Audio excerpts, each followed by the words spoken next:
అమ్మా సావిత్రమ్మా, సావిత్రమ్మా, నీకు మనోడు పుట్టాడమ్మా. అలాగే నేను పట్టుకోదా త్వరగా.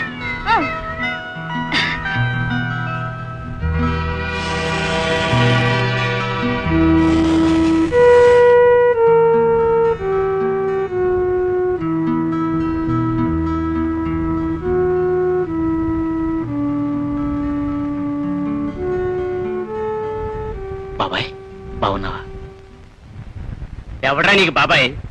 నువ్వు చేసిన దొంగ పనితో ఇంటి పరువు తీసింది చాలక బంగారం వంటి తండ్రిని పొట్టన పెట్టుకున్నావు. ఇప్పుడు తల్లిని కూడా చంపడానికి వచ్చావా?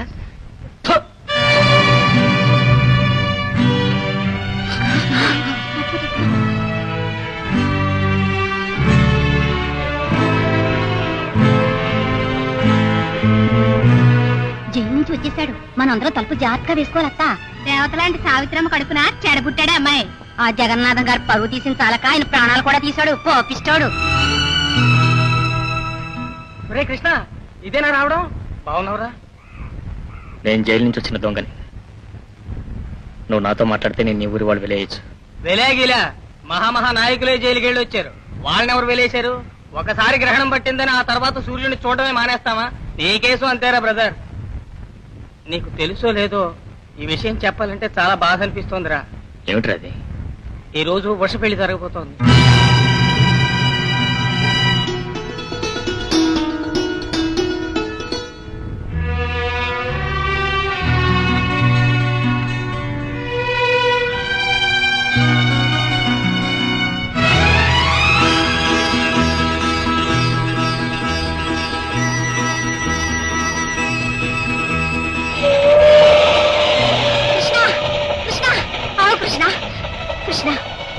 నేను 6 నెలల నుంచి నీకోసం కళ్ళు కాయలు కాచేలా ఎదురు చూస్తుంటే మా ఇంటి ముందుకు వచ్చినట్టే వచ్చి ఎందుకు మాయమయ్యావు కృష్ణ?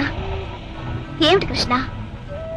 ఇన్నాళ్ల తర్వాత కలుసుకున్నాం కదా అని నేను పొంగిపోతుంటే నువ్వు ఉలుక్కు పలుకు లేకుండా అలా ఉండిపోయావెందుకు? నీ జీవితానికి ఒక కొత్త దారి ఏర్పడుతున్నప్పుడు ఆ దారి కట్టు రావటం నాకు ఇష్టం లేదు. కొత్త దారేమిటి? ఓ, నేను పెళ్లి చేసుకోబోతున్నాననా? అదేం జరిగే పని కాదులే. ఎందుకని? నేను ఈ పెళ్లి చేసుకోను గనుక. కృష్ణ, నువ్వన్నట్టుగా నా జీవితానికి కొత్త దారి పాత దారంటూ 2 దారులు లేవు. ఉన్నదల్లా ఒకటే దారి.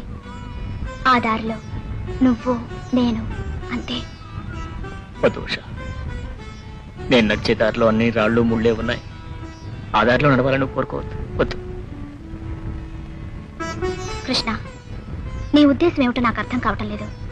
నా మెడలో తాళి కట్టకపోయినా నా మనసుకి ఎప్పుడూ నీతో పెళ్ళైపోయింది. మనసు నీతో, జీవితం మరొకరితో ముడివేసుకుని నిన్ను చేరుకోలేక, అతన్ని ప్రేమించలేక ప్రతి క్షణం నేను నరక అనుభవించలేను. నా తల్లిదండ్రులనే కాదు, మొత్తం ఈ లోకాన్ని ఎదిరించి నేను ఈ క్షణమే నీతో రావడానికి సిద్ధంగా ఉన్నాను. నన్ను ఎక్కడికైనా తీసుకెళ్ళిపో కృష్ణ. నా అన్న వాళ్ళందరికీ అక్కర్లేకుండా పోయి నిర్భాగ్యుడిని, నిరుద్యోగి. ఇప్పుడు నిన్ను లేవ తీసుకుపోయా నా అపఖ్యాతి కూడా. ఖ్యాతో అపఖ్యాతో నాకు తెలియదు. నాకు తెలిసిందల్లా నువ్వు లేకుండా నేను బ్రతకలేను కృష్ణ. ఉషా,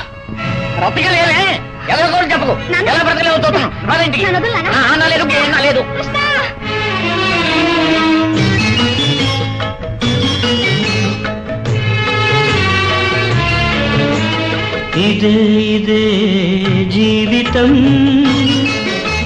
సుఖ దుఃఖాల సంగమం. ఇదే ఇదే జీవితం, సుఖ దుఃఖాల సంగమం.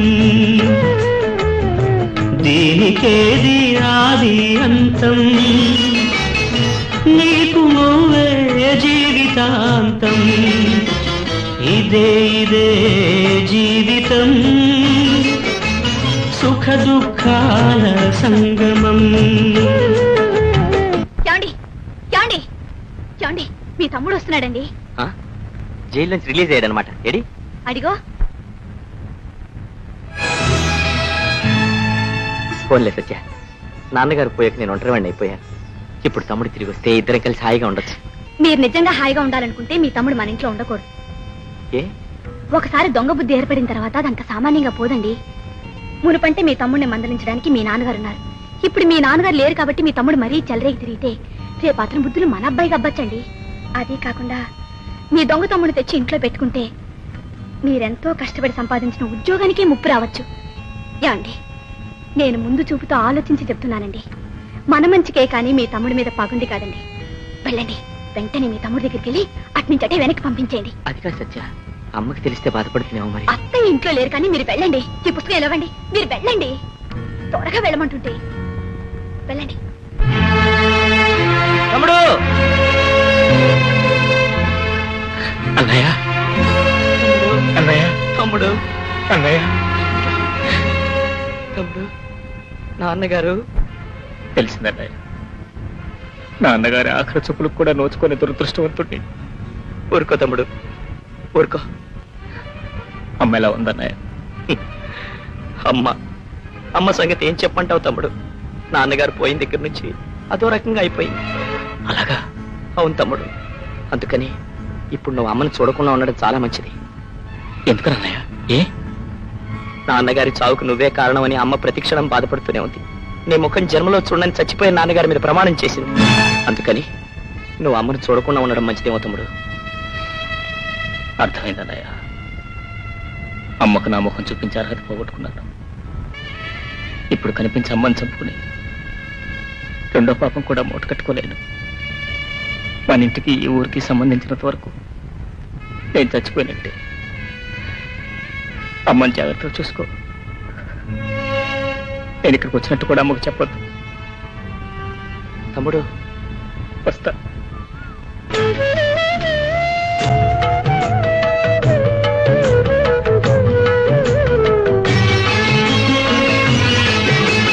కలలెన్నో నీ ఎదలోనా,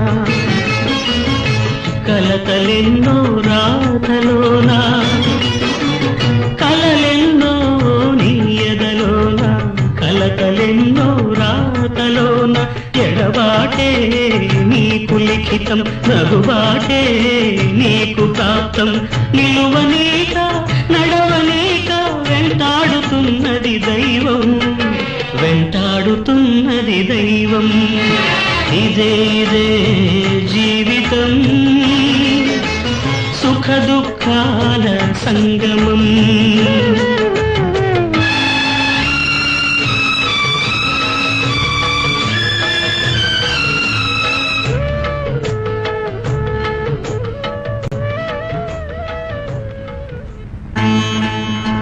కృష్ణ, కృష్ణ, కృష్ణ, ఒరే బాబు, తమ్ముడు జైలు నుంచి వచ్చేసాడట్రా, ఇంటికి రాలేదు. ఇప్పుడే వచ్చాడు, వెళ్ళాడు కూడా. ఏమిట్రా, ఏమిటి నువ్వు అనేది? అవునమ్మా, ఉషకి పెళ్ళని తెలిసిందేట. ఇక నేను ఇక్కడ ఎందుకని చెప్పి వెళ్ళిపోయాడు. అమ్మ వస్తుంది ఉండరా అంటే కూడా వినిపించుకోలేదు. అవునత్తయ్య, ఈయన ఎంత బ్రతిమలాడినా మా మాటే పట్టించుకోలేదు. మళ్ళీ ఈ ఇంటికే రానని చెప్పి వెళ్ళాడు. పిచ్చాడు, ఇంటికి రాకుండా ఎక్కడికి వెళ్తాడు? కృష్ణ, బాబు, కృష్ణ, మా కృష్ణ ఎక్కడైనా కనిపించారా? లేదమ్మా. ఆ